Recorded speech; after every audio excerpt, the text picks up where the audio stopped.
These are the names of the sons of Israel, that is, Jacob, who moved to Egypt with their father, each with his family: Reuben, Simeon, Levi, Judah, Issachar, Zebulun, Benjamin, Dan, Naphtali, Gad, and Asher.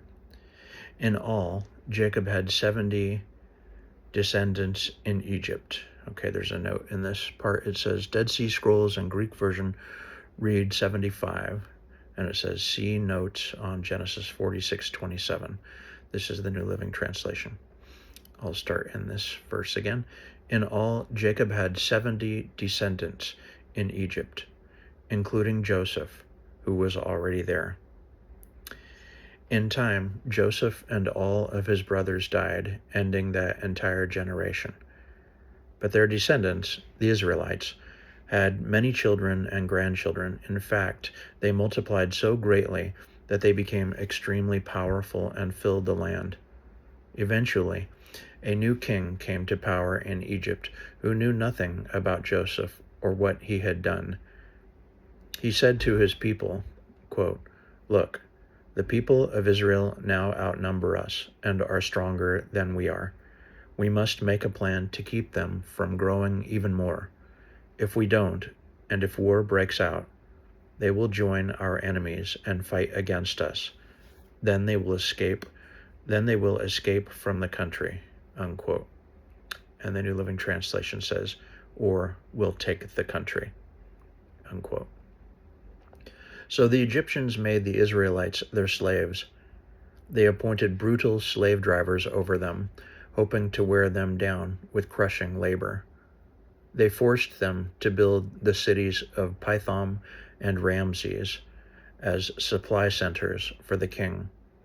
But the more the Egyptians oppressed them, the more the Israelites multiplied and spread, and the more alarmed the Egyptians became.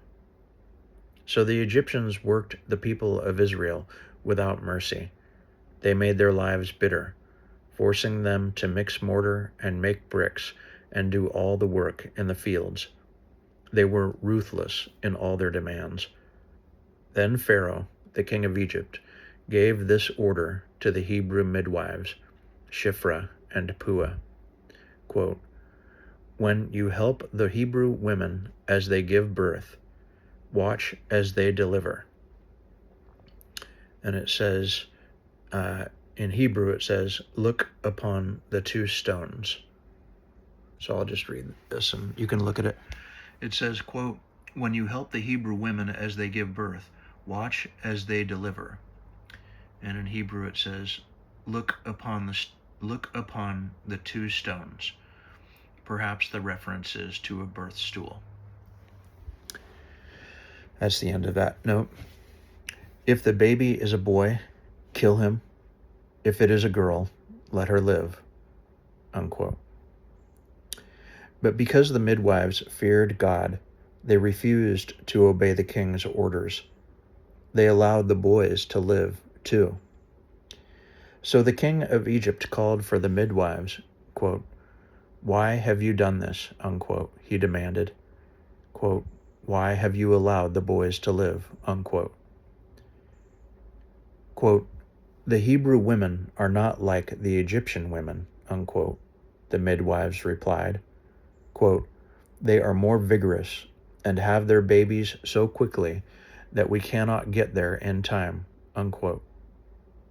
So God was good to the midwives, and the Israelites continued to multiply, growing more and more powerful.